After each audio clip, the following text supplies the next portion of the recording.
Good morning students. आज हम पढ़ेंगे गृह प्रबंध और पारिवारिक संसाधन पेपर के अंतर्गत परिवार के कार्य। यह विषय है आज के व्याख्यान का। परिवार यानी फैमिली के क्या कार्य होते हैं, क्या फंक्शंस होते हैं फैमिली के, आज हम इसका अध्ययन करेंगे। तो पिछली क्लास में हमने जाना था कि परिवार क्या होता है, परिवार में क्या विशेषताएं होती हैं।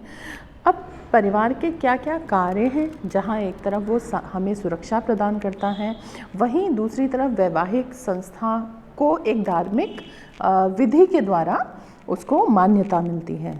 तो उसी से परिवार में जो संतान उत्पत्ति होती है वो आगे चल के देश का, राष्ट्र का, समाज का निर्माण करते हैं।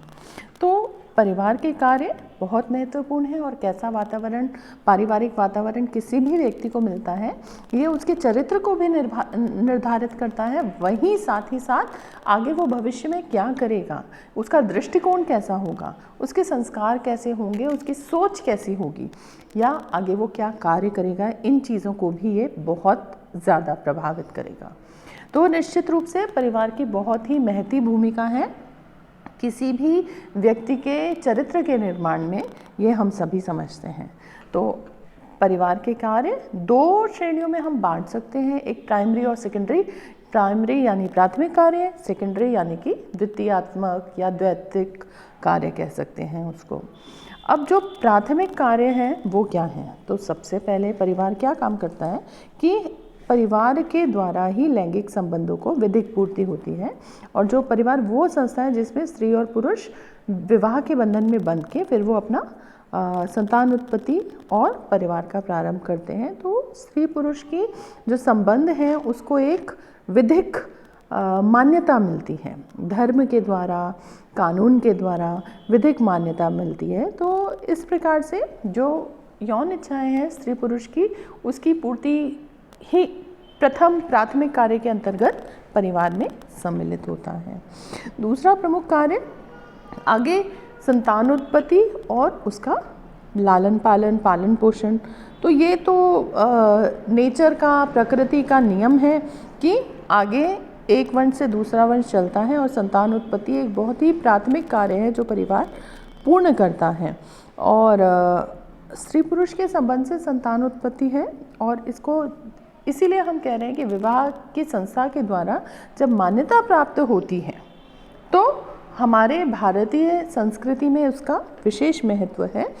को लिविंग या आजकल बहुत सारे ऐसे पाश्चात्य देशों में साथ साथ रहने का, स्त्री पुरुष का साथ में रहकर परिवार बनाने का एक संस्कार चल चुके हैं, लेकिन भारतीय परंपराओं के अंतर्गत आज भी हम अपने मूल तत्वों से जुड़े हुए हैं और विवाह एक बहुत ही पवित्र और संस्कार, पवित्र और जन्म जन्म का संस्कार माना जाता है। तो संतान, उससे होने वाली संतान, उसको भी एक रिचुअल माना गया है और उसका पालन पोषण करके उसको एक सृजन करके, सृजन प्रकृति का एक विशेषता है सृजन, और विवाह के उपरांत स्त्री पुरुष के संबंध से फिर सृजन हो रहा है। तो इसलिए वो उससे जो संतान उत्पत्ति हो रही है उसका भी विशेष महत्व है। और परिवार में ये निरंतरता को बनाने के लिए विभिन्न कालों से चलता चला आ रहा है। और जो संतान होगी उसके लालन पोषण का, उसको और उसके चरित्र के निर्माण का, उसमें संस्कार और मूल्यों के निर्धारण का, उसके व्यक्तित्व के निर्माण में परिवार की बहुत ही महती भूमिका है। तो इस प्रकार से अगला आ जाता है कार्य प्रजाति की निरंतरता, जो कि कोई भी प्रजाति है जैसे आगे 1 by 1 जनरेशन टू जनरेशन आगे पास ऑन करती है और वो बनी रहती है। तो परिवार क्योंकि सुरक्षा प्रदान करता है उस प्रजाति को और आगे ये परंपरा चलती रहती है, ये धर्म संस्था, धार्मिक संस्था चलती रहती है। आगे बच्चे होते हैं, फिर वो बच्चों की आगे जनरेशन चलती है। तो इस प्रकार से जो वंश नाम चलता रहता है, वंश चलता रहता है और एक निरंतरता उस प्रजाति की बनी रहती है। अगला प्राथमिक कार्य हम देखें, सुरक्षा और संरक्षण। ये परिवार का एक बहुत ही महत्वपूर्ण कार्य है कि परिवार आपको सुरक्षा प्रदान करता है, एक संरक्षण प्रदान करता है। अब उसमें आप क्या क्या होता है कि बच्चों का पालन पोषण भी हो रहा है, वो फिज़िकल प्रोटेक्शन मिलता है, बच्चे घर में आके सेफ महसूस, परिवार, आप भी अपने घर में जाते हैं तो आपको सुरक्षा महसूस होती है, सुरक्षित रहते हैं। वहीं बाहर अगर आप घूम रहे हैं रात को तो आपको मन में थोड़ा सा कहीं कोई डर होता है या कहीं लगता है कि कुछ ऐसी घटना ना हो जाए। वहीं जब आप परिवार में होते हैं तो आपको एक सुरक्षित माहौल मिलता है।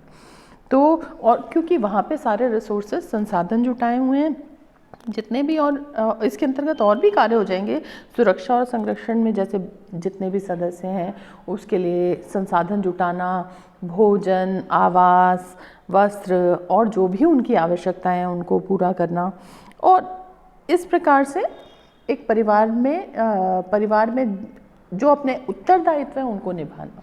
तो ये सभी चीज़ें हमें सुरक्षा और संरक्षण प्रदान करते हैं। और फिर हम देखें सामाजिक कार्य भी होते हैं कुछ परिवार के। तो जब हम समाज में हमारे सारे एक्टिविटीज़ होती रहती हैं, गतिविधि हो जाते हैं, बच्चा समाज में सामंजस्य करना सीखता है, अपनी उसके ज्ञान और बुद्धि में भी समाज का बहुत बड़ा योगदान होता है। और बहुत सारे मूल्य हैं, बहुत सारी भावनाएं हैं, स्नेह, प्रेम, सहयोग, आपस में मिलजुल के काम करना, बांटना, शेयरिंग, या विश्वास, ट्रस्ट, डिसिप्लिन, या मेहनत करना, या नैतिकता, मोरालिटी, ये सब चीज़ें हम परिवार में रह के सीखते हैं। तो ये सामाजिक कार्य है कि परिवार में सोसाइटी का, एक समाज का एक हिस्सा बनने के लिए हमको परिवार तैयार करता है।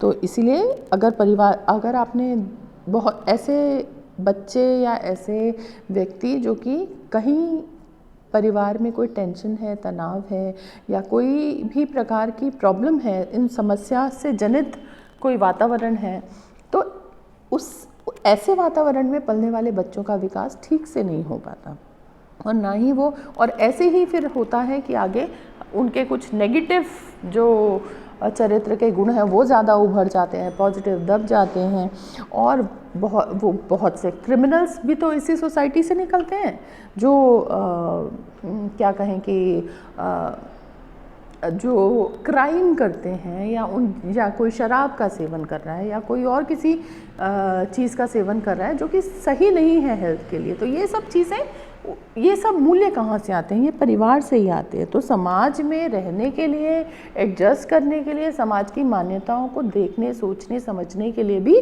परिवार बना है। तो हमारे किसी भी बच्चे की जो समाजीकरण की प्रक्रिया है वो परिवार से ही शुरू हो रही है। फिर परिवार कुछ मनोवैज्ञानिक कार्य भी हैं, होता ही है, जो ऐसे अभी मैंने बताया आपको कि सुरक्षा प्रदान करता है। ये प्राथमिक कार्य है परिवार का। मानसिक संतोष देना, मानसिक संतुष्टि देना। बच्चे में सिक्योरिटी की भावना जब तक नहीं होगी तब तक वो निडर और सशक्त व्यक्तित्व का मालिक नहीं बन पाएगा। तो इसीलिए उसके लिए ज़रूरी है कि वो मेंटली स्ट्रांग बने। मेंटली स्ट्रांग बनने के लिए उसे ज़रूरी है कि उसको ऐसा वातावरण मिले परिवार में जो कि उसको मानसिक संबल प्रदान करे। उसके व्यक्तित्व का तभी विकास हो पाएगा जब वो मानसिक सुरक्षा, मानसिक शांति उसको मिलेगी। अगर तनावपूर्ण माहौल है परिवार में तो ऐसी स्थिति में वो बच्चा बहुत जैसे विकसित करना चाहिए, उसका जैसे विकास होना चाहिए वैसा नहीं हो पाएगा। तो इसलिए जो क्रिमिनल्स होते हैं या आपराधिक प्रवृत्ति वाले लोग होते हैं वो उनके बचपन में या परिवार में ज़रूर ऐसी कहीं कोई कारण रहता है जिसकी वजह से उनके अंदर ऐसी भावनाएं जागृत होती हैं, जबकि वो बड़े होके उन चीज़ों के प्रति अग्रसर होते हैं, झुकाव उनका होता है कि क्राइम्स या अपराध के प्रति। तो परिवार में जितनी ज़्यादा मनोवैज्ञानिक सुरक्षा मिलेगी, एक मेंटल पीस आपको अपनी फैमिली में ही जाके मिलती है। अगर आप अपने परिवार से अलग रहते हैं तो एक होम सिकनेस या कहें कि घर के सब लोगों की याद आ रही है, वो चीज़ आपको आपके रोज़मर्रा के काम करने में भी हैम्पर करती है, आप प्रभावित करती है, प्रतिकूल प्रभाव डालती है। तो मेंटली, और वहीं अगर परिवार में एक अच्छा, शांत, सुखद, सौहार्दपूर्ण वातावरण है तो आप मानसिक रूप से शांति महसूस करते हैं, अच्छा कार्य करते हैं, ऐसे बच्चों का विकास अच्छा होता है। तो ये तो परिवार के प्राथमिक कार्य हो गए। ये भी, इसके ऊपर भी क्वेश्चन आता है, परिवार क्या है, कंबाइन करके आ जाता है कि परिवार क्या है, उसकी परिभाषा को स्पष्ट करिए और परिवार के कार्य क्या हैं। तो उसमें परिभाषा मैं आपको पिछली क्लास में स्पष्ट कर चुकी हूँ।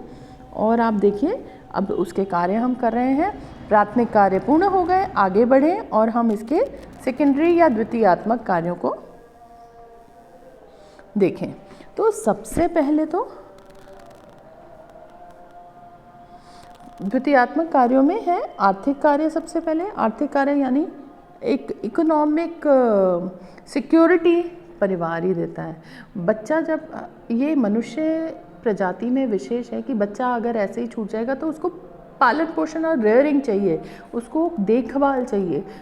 गाय का बच्चा या और किसी जानवर का बच्चा शायद अपने आप विकसित कर ले, उसको वातावरण में एडजस्ट करके बड़ा भी हो जाए, लेकिन बिल्कुल जब बच्चा मानव नवजात शिशु होता है तो वो बिल्कुल निरीह सा होता है। तो उसको अगर देखभाल नहीं की जाए, उसको सही फीडिंग नहीं दी जाए, उसको केयर नहीं की जाए, तो फिर वो आगे, उसका जीवन आगे चल नहीं सकता।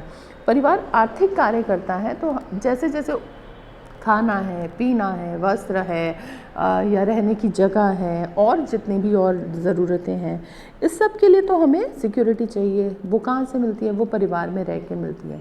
वरना आपको पढ़ाई भी करनी है, उस आपके सब ये जितनी भी आर्थिक आवश्यकताएं हैं उनकी पूर्ति परिवार के माध्यम से ही होती हैं। फिर अगला देखें धार्मिक कार्य, ये भी है। धार्मिक कार्य क्या है? एक फैमिली का हिस्सा होते हो तो आप सब, चाहे कोई त्यौहार मनाना है, चाहे कोई परंपरा का निर्वाह करना है, एक से एक आगे उन चीज़ों का आचरण का, संस्कारों का पास ऑन होता रहता है, उसका संवहन होता रहता है आगे आगे बढ़ के। तो ये संस्कार जो है बच्चा देखता है, पूजा करनी है, रसोई में हमें स्वच्छता रखनी है, खाने में पहले रोटी गाय को बना के खिलानी है या निकालनी है, पक्षियों को दाना डालना है। ये चीज़ें, ये जो संस्कार हैं, ये बच्चे को देख देख के ही सीखता है। वो इसी से उसका नैतिक निर्माण हो रहा है। तो जो मोरालिटी है किसी भी बच्चे की, वो इसी तरीके से बनेगी और उसका जो जीवन में आचरण है, समाज में कैसा आचरण वो करेगा, ये भी ऐसे निर्धारित होता है। तो परिवार में जितनी भी धार्मिक कार्य संपन्न होते हैं उसको देख देख के बच्चा डेवलप होता है, बड़ा होता है, उसका दिमाग इन चीज़ों को स्वीकार करता है। तो परिवार में हम होते हैं तो हम ज़्यादा धार्मिक संस्कारों को और मानते हैं। वहीं आप अकेले रहे हैं अगर कहीं, तो शायद आप उतना न माने। तो एक धार्मिक कार्य भी संपन्न होते हैं कि हमें सबके साथ मिलके पूजा, संस्कार और इस प्रकार की चीज़ें, गतिविधियां करने में अच्छा लगता है। और फिर है सामाजिक नियंत्रण। सामाजिक नियंत्रण तो ज़रूरी है। जब परिवार का हिस्सा होता है, आपने अगर किसी बच्चे, परिवार के सदस्य में बच्चों ने कुछ गलत किया तो उसके पिता को आस पड़ोस या समाज के और जो भी व्यक्ति हैं वो आके उसके पिता को उसकी शिकायत करते हैं या कहते हैं कि आपके बच्चे ने ऐसा किया। तो एक नियंत्रण, एक सोशल कंट्रोल रहता है परिवार के रूप में। और वही अगर कोई व्यक्ति ऐसा है जिसका कि परिवार नहीं है, तो आप उसके लिए किसको उत्तरदायी ठहराएंगे। अगला पॉइंट देखिए मनोरंजन। तो परिवार में आप रहते हो तो बहुत सारे मनोरंजक कार्य जो कि करने का अवसर आपको मिल पाता है, ऐसी अपॉर्चुनिटीज़ हैं। साथ मिलके कुछ खेलना, खेल हो गया, बातें करना या टीवी देखना या गाने भजन कुछ भी करना, ये किस्से कहानियाँ सुनाना, ये सब परिवार में जब आप एक साथ बैठते हैं तभी होता है। और अगला कारक देखें राजनीतिक कार्य क्या है। राजनीतिक कार्य से सांस्कृतिक कार्य और राजनीतिक कार्य। सांस्कृतिक कार्य तो मैंने अभी आपको स्पष्ट किया है कि जितने भी अपनी लोक परंपराएं हैं या हमारा आचरण है, जो हमारे रीति रिवाज है या हमारी धार्मिक परंपराएं हैं, नैतिक परंपराएं हैं, ये सब बच्चे को आगे से आगे पास ऑन होती है। तो परिवार सांस्कृतिक कार्यों को भी पूर्ण करता है। और राजनीतिक कार्य में जब मैनेज करना, प्रबंध करना परिवार, बच्चा कोई भी परिवार के सदस्य कहाँ सीखेंगे। आपको कैसे पता लगता है कि हमें पैसे का मैनेजमेंट कैसे करना है। आपने देखा आपकी मम्मी कैसे घर चलाती हैं, जो अपना लिमिटेड बजट होता है उसमें कैसे वो घर चलाती हैं, तो वो एक प्रबंधक की भूमिका निभाती हैं। या आपके आय के स्रोतों को बढ़ाने के लिए आपके पिताजी क्या करते हैं, तो वो कोशिश ये करते हैं कि आय के स्रोतों में वृद्धि हो, या जितनी भी पारिवारिक आय है उसको उसके अंतर्गत आप अच्छे से किस प्रकार से मैनेज करेंगे, ये भी सीखते हैं आप। तो ये हो जाएंगे परिवार के राजनीतिक कार्य। तो इस प्रकार से परिवार के ये प्राइमरी और सेकेंडरी फंक्शंस होते हैं। और एक अच्छे परिवार में रहते हुए जो ये सभी जनरली फीचर्स सार्वभौमिक प्रकृति के हैं, यानी सारे परिवारों में जनरली पाए जाते हैं। और भारतीय परिवारों में ज़्यादा पाए जाते हैं, क्योंकि यहाँ पे संस्कार और परंपराएं, लोक संस्कृति, ये सब कुछ चीज़ें ज़्यादा देखने में प्रचलित होती हैं। तो इस प्रकार से आशा करती हूँ कि आज ये जो सत्र रहा परिवार के कार्यों का, ये आपको अच्छे से समझ आया होगा। धन्यवाद।